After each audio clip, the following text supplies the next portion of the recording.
అందరికీ నమస్కారం అండి. నేను మీ తాళ్ళ లక్ష్మీరాజు. ఇక్కడ అరణ్యంలో అడవిలో తిరగడము ఎంతో ఆహ్లాదదాయకము.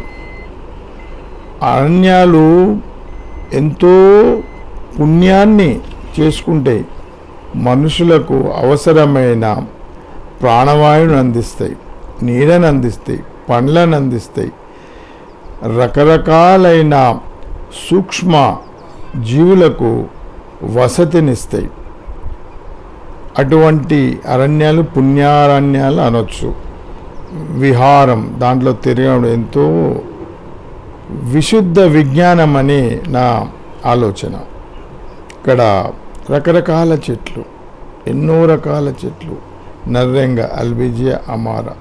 49-50 డిగ్రీల టెంపరేచర్లో వర్షం పడకుండా ఇది చనిపోదు. ఎన్ని కాయలు కాస్తాయి చూడండి. ఈ సాయిలు మట్టి కొట్టుకపోకుండా ఏర్లు కాపాడుతాయి.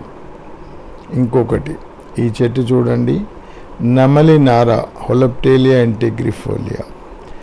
బెస్ట్ ప్లైవుడ్ దీంట్లో తయారవుద్ది ఈ చెట్టు నుండి. ఎక్కడ పడితే అక్కడ మొలుస్తాయి. దీన్నే తాపసి చెట్టు అని అంటారు, మరకటి అని కూడా అంటారు. ఇది ఉసిరి అండి, అందరికీ తెలుసు.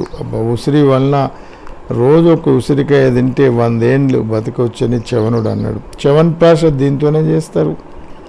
మన బజార్లో దొరుకుతున్న చవన్ప్రాశ ఎట్టనో తెలియదు, కానీ ఉసిరికాయ తొక్కు పెట్టుకొని అయితే మీరు తినండి, బాగుంటుంది, ఆరోగ్యానికి చాలా మంచిది.